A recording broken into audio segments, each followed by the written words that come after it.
आज हम पार्ट 4 के सी सेक्शन को देखेंगे। मतलब ये वीडियो को डिफरेंशिएट करने के लिए है ताकि आपको सेपरेटली चीज़ें समझ में आए कि इसके बाद ये है। तो पार्ट 4 का ये सी वीडियो है। इसमें हम थ्योरम 6.1 जो कि एनसीईआरटी के पेज नंबर 124 में है उसको देखेंगे। क्या देखेंगे इसमें? थियर्स थ्योरम को देखेंगे। कैसे स्टेटमेंट है? कह रहा है if a line is drawn parallel to one side of a triangle to intersect the other two sides in distinct points the other two sides are divided in the same ratio. कह रहा है कि अगर कोई triangle है और उस triangle का किसी एक साइड का, मान लो बेस लेते हैं, किसी एक साइड के पैरेलल अगर कोई लाइन ड्रॉन किया जाए अदर दो साइड को डिस्टिंक्ट पॉइंट पे इंटरसेक्ट करते हुए, तो क्या होता है? The other two sides are, तो जो ये अदर टू साइड हो गया, ये ए बी सी अगर एक ट्राइंगल है तो ये अदर दो साइड जो है बी सी के अदर, यानी इसके पैरेलल हमने खींचा था, एक साइड को लिया, डी पैरेलल लिया, इसके बाद जो अदर टू साइड्स बच रहे हैं वो ए बी है और ए सी है। तो ये दो अदर टू साइड्स है वो डिस्टिंक्ट पॉइंट से सेम रेशियो में डिवाइड होते हैं। कहने का मतलब कि हमें ये प्रूव करना है कि to prove A D by B D E C, हम क्या करेंगे? थ्योरम को बहुत अच्छे ढंग से समझेंगे। समझने के बाद एक बार फिर इसी वीडियो में इस थ्योरम को लिख कर समझाते जाएंगे। तो पहले एक रफ डिस्क्रिप्शन देते हैं। अब इसको समझिए ध्यान से। ये जो एक ट्राइंगल है, स्टेटमेंट के अनुसार कह रहा है if a line is drawn parallel to one side of a triangle, क्या कह रहा है? अगर कोई लाइन खींचा जाए ट्राइंगल के किसी एक साइड के पैरेलल और to intersect the other two sides को इंटरसेक्ट करने के लिए, तो वो दोनों जिस डिस्टिंक्ट पॉइंट पे अदर टू साइड को इंटरसेक्ट करेंगे वहीं से अदर टू साइड्स का जो रेशियो बनेगा वो सेम होगा। तो यहाँ ये प्रूव करना है कि A D by D B और A E by E C same ratio में आ जाए। क्या समझेंगे हम ए डी को एक लेंथ है, ये एक लेंथ है, सपोज करो 2 सेंटीमीटर होगा, 5 सेंटीमीटर होगा या 7 सेंटीमीटर होगा या 10 सेंटीमीटर, कुछ भी मेजरमेंट ही होगा। उसी तरह से बी डी का भी कुछ मेजरमेंट होगा या मीटर में भी हो सकता है। उसी तरह से ए ई का होगा और ई सी का होगा। तो कहने का मतलब हमको ए डी, डी बी, ए ई और ई सी का वैल्यू चाहिए। उस वैल्यू के बाद हम उस दोनों का रेशियो निकाल लेते हैं और तब कहते कि हाँ ये दोनों बराबर है। तो यहाँ तो कोई वैल्यू नहीं दिया हुआ है लेकिन प्रूव करना है, तो हम क्या करेंगे? पहले ये सबको लाने की कोशिश करेंगे। कुछ बच्चे ऐसे होंगे जिनका बेस कमज़ोर होगा, इन बातों को नहीं समझेगा, तो आइए उसके लिए थोड़ा सा रफ कर देते हैं इधर, रफ कैलकुलेशन। जैसे समझिए कि ए डी का लेंथ सपोज कीजिए कि 10 सेंटीमीटर है और मान लीजिए ये बी डी है और ये बी डी का जो लेंथ है वो मान लीजिए कि हो गया 30 सेंटीमीटर के अप्रॉक्स। तो अब इधर जो ए ई आएगा, ए ई जो आएगा वो भी इस दोनों का ए डी और बी डी का अगर हम रेशियो निकाल लें तो 1:3 आएगा। ठीक है, तो कह रहा है कि इधर वाला का भी अगर हम रेशियो निकालेंगे ना इसी के रिस्पेक्ट में, तो ए ई और ई सी आना चाहिए 1/3, ये आना चाहिए। और ये तब आएगा जब ये लाइन पैरेलल होगा। तो इसने कहा था कि ये लाइन पैरेलल है और तब ये जिस रेशियो में कट रहा है यहाँ से, इस साइड को भी उसी रेशियो में डिवाइड करेगा या काटेगा, बांटेगा। ठीक है, तो इसको समझना है। तो आगे अब हम चलते हैं। हमें प्रूव करना है ये वाला A D by D B, मतलब ए डी का लेंथ बी डी के लेंथ से जो रेशियो देगा, जो रेशियो का वैल्यू देगा, जैसे यहाँ 1/3 दिया है, 2/5 भी आ सकता है, 3/4 आ सकता, कुछ भी आ सकता। तो जो वैल्यू ये देगा वही वैल्यू इसका भी होगा।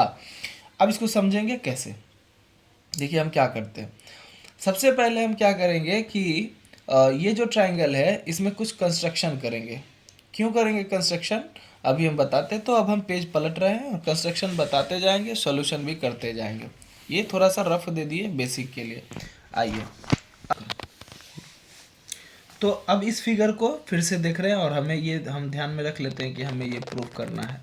प्रूव करना है कि AD बाय DE जो है वो बराबर है AE बाय EC के। ये प्रूव करना है। यानी हम AD के वैल्यू को AD को ढूंढें, DE को ढूंढ लें और AE को ढूंढ लें और EC को ढूंढ लें। कैसे मिलेगा ये चारों, इस पे ध्यान देना है। देखिए सबसे पहले अगर हम इस ट्राइंगल की बात करें, इन ट्राइंगल ADE, तो ADE में हमको मिला इन ट्राइंगल ADE, गिवन उबेन टू प्रूव वगैरह सब लिखेंगे प्रॉपर में। आपको हम टेलीग्राम का अपना चैनल बता देंगे नीचे डिस्क्रिप्शन बॉक्स में, वहाँ से जा कर के सारा सॉल्यूशन का PDF आपको मिल जाएगा। तो अभी फ़िलहाल हम इसके कॉन्सेप्ट को समझते हैं। अब अगर हम इस ट्राइंगल को देखें, इन ट्राइंगल ADE में ये ब्लू वाला जो पार्ट ये वाला दिख रहा है, डार्क कर दिए हैं, इस पार्ट को देखें तो ये एक ट्राइंगल है और इस ट्राइंगल में हमको इस साइड को कंसिडर करना है क्योंकि AD लाना है। तो ये जो साइड हमको लाना है ये कैसे लाएंगे, तो हम जानते हैं कि एरिया ऑफ ट्राइंगल ADE अगर हम कर दें तो half into base into height होगा। अब हमको जो चाहिए हाफ तो हाफ है, तो AD हमको चाहिए ना, तो AD को हम बेस बना देते, तो हम AD को बेस बना दिए। सवाल है हाइट का, तो कोई बात नहीं, जिसको हम बेस बनाए उसके अपोजिट वर्टेक्स में एक परपेंडिकुलर खींच देंगे जो अल्टीट्यूड कहलाएगा उस ट्राइंगल का। इसका नाम दे दिए M। चलो N दे देते हैं, इसका नाम N दे देते हैं। तो ये परपेंडिकुलर का नाम हो गया EN। ठीक है, ये निकला। अब इससे क्या होगा, आगे क्या होगा बताएंगे, अभी इसको इक्वेशन 1 मान लेते हैं। अब ठीक उसी तरीके से हमको चाहिए दूसरा बात चाहिए, दूसरा चीज़ चाहिए, सॉरी यहाँ गलती से DE लिख दिए हैं, यहाँ पे DB होना चाहिए। अब हमको चाहिए DB, अब ये वाला वैल्यू चाहिए। तो इस वैल्यू के लिए क्या करेंगे, फिर हम एक कंस्ट्रक्शन कर देंगे और इसको यहाँ से ऐसे करके मिला देंगे। तो जब पॉइंट फिक्स है तो कंस्ट्रक्शन हम कर सकते हैं मिलाने का, तो वो कंस्ट्रक्शन वाला पोर्शन में लिखेंगे, जैसे ये परपेंडिकुलर कंस्ट्रक्शन करके करेंगे। ठीक है, अब हमने जो यहाँ पे कंस्ट्रक्शन किया तो ये एक ट्राइंगल बन गया। तो हम ट्राइंगल का नाम बताते हैं, इन ट्राइंगल DB और E में बात करें तो ये कंस्ट्रक्शन वाला ट्राइंगल है और बन गया इन ट्राइंगल DB और E। अगर इसके एरिया की बात करें तो एरिया ऑफ ट्राइंगल DBE हो जाएगा। इसमें भी half into base into height आएगा। हाफ तो हाफ है, बेस BD को लेना है क्योंकि DB का वैल्यू हमको चाहिए, तो DB चाहिए। इनटू हाइट की अगर बात करें तो हाइट क्या हो जाएगा इस ट्राइंगल का, देखो आप ध्यान से देखो कि ये जो ट्राइंगल है ना, इस एंगल से क्या हो रहा है, ऑब्ट्यूज एंगल ट्राइंगल हो रहा है। तो ऑब्ट्यूज एंगल ट्राइंगल का जो परपेंडिकुलर बनता है वो बाहर की ओर बनता है। आप पढ़े होंगे कि अगर कोई ऑब्ट्यूज, देखिए यहाँ थोड़ा सा मॉडल एक दिखा देते हैं, यहाँ एक ऑब्ट्यूज एंगल ट्राइंगल है, 90 डिग्री से ज़्यादा एंगल है, तो उसका जो परपेंडिकुलर होता है ना ट्राइंगल से बाहर बनता है, तो ये इसका एल्टीट्यूड है। ठीक उसी तरीके से ये EN जो है उसी तरीके से ये ट्राइंगल DBE का क्या हो गया है, DBE का एल्टीट्यूड हो गया है।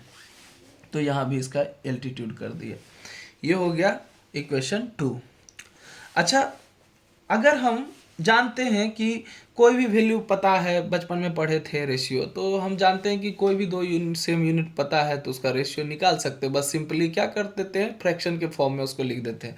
जैसे राम का इनकम अगर 5,000 है और श्याम का इनकम है 10,000 रुपया, तो हम क्या करते हैं, राम इस टू श्याम निकालने के लिए राम का इनकम ऊपर रख देते हैं और श्याम का इनकम नीचे रख देते हैं।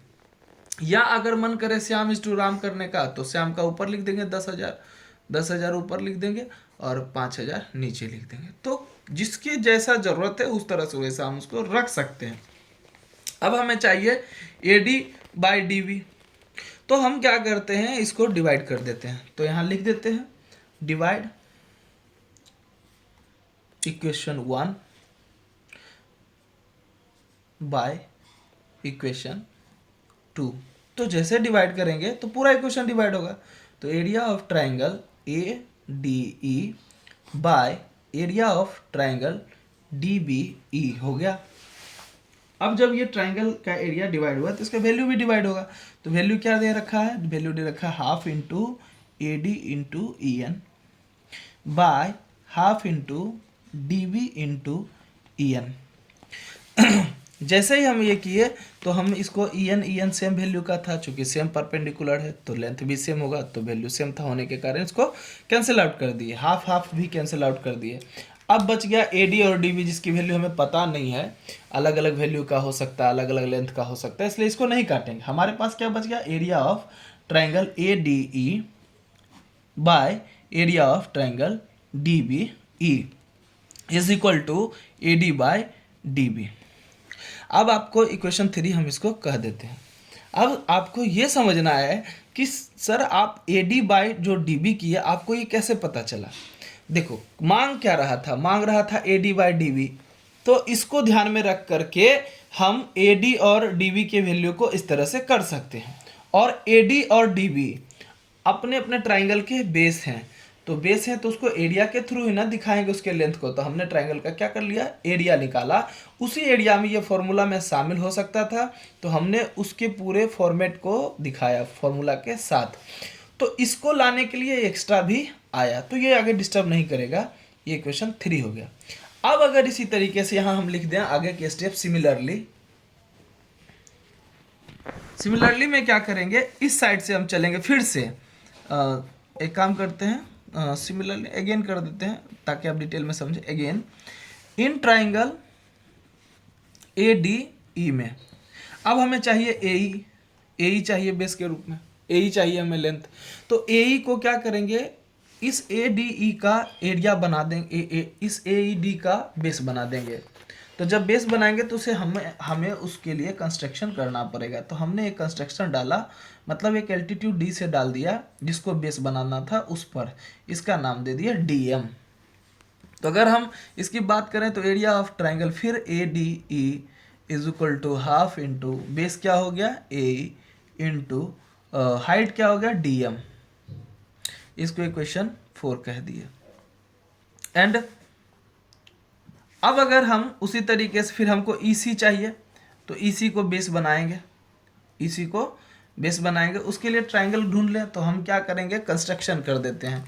ये हम कंस्ट्रक्शन कर दे रहे हैं, कंस्ट्रक्शन कर दिए। अब देखिएगा यहाँ से एक ट्राइंगल हमें दिखेगा, हम लोगों को कौन सा पेन से दिखाएं ताकि स्पष्ट दिखे आप लोगों को। चलिए रेड से दिखाते हैं।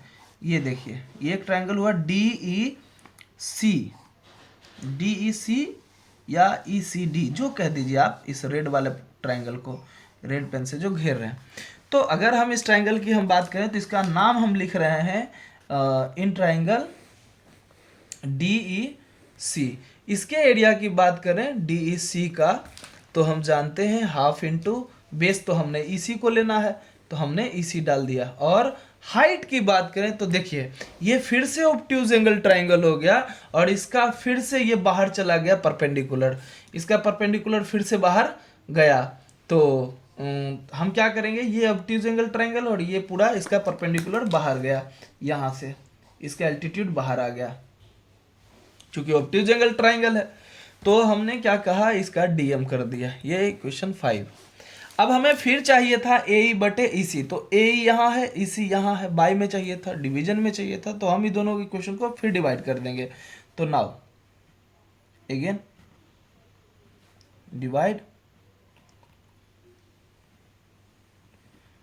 Divide equation 4 by equation 5।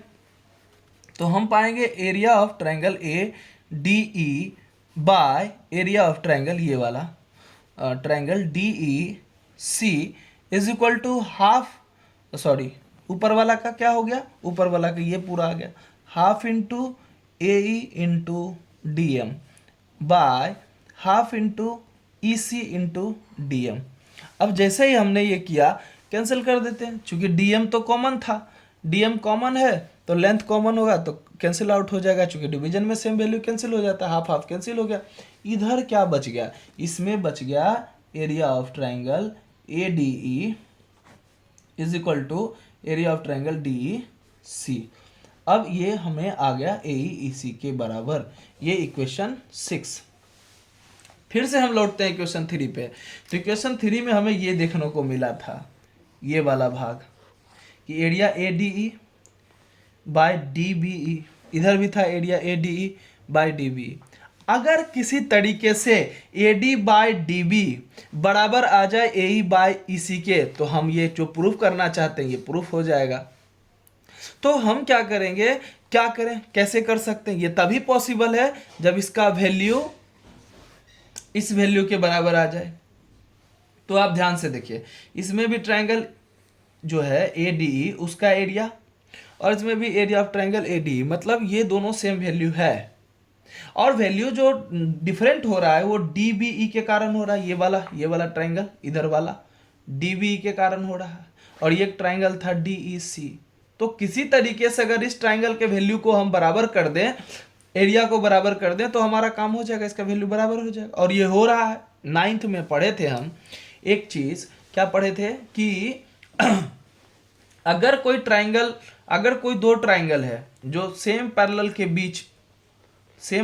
Beach same base पे बना हुआ है, जैसे ये जो ट्राइंगल है इसका बेस ये है, ये इस ट्राइंगल का भी बेस सॉरी उल्टा दिखा दिया, ये ट्राइंगल जो है डी बी ई इसका भी बेस डी ई है, और ये जो ट्राइंगल डी ई सी है इसका भी बेस डी ई है।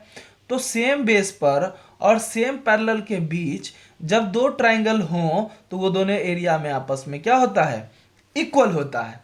तो अब हम उसी कंडीशन को लिखेंगे, पॉज करो। तो यहाँ पे अभी हमने क्या देखा कि ये जो ट्राइंगल है, ये रेड वाला ट्राइंगल, फिर से हम इसको दिखा रहे हैं, ये रेड वाला ट्राइंगल जो आप देख रहे हैं, ये रेड वाला, ये जो ट्राइंगल है, ये ट्राइंगल, और ये एक ब्लू कलर का ये ट्राइंगल डी बी ई को हम कलर करने वाले हैं।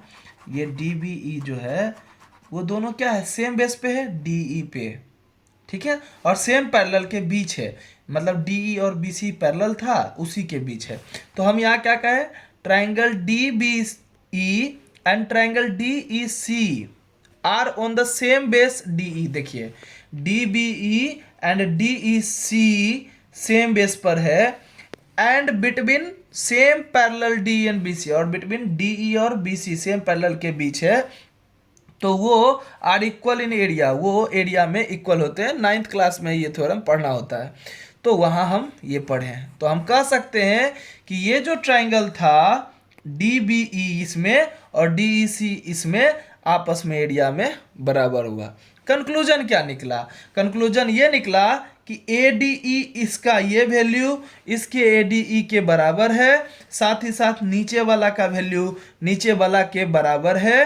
तो हम कह सकते हैं ये पूरा वैल्यू इस पूरे वैल्यू के बराबर है। इसलिए from equation 3 and 6 we can also say that A D by D B is equal to A by E C, और यही तो हमें प्रूव करना था। तो हम कह सकते हैं प्रूव्ड हो गया। आपको कोई दिक्कत हो तो कमेंट कर सकते हैं, हम इसको फिर और अच्छे से रख देंगे। उम्मीद करते हैं कि आपको पसंद आया होगा।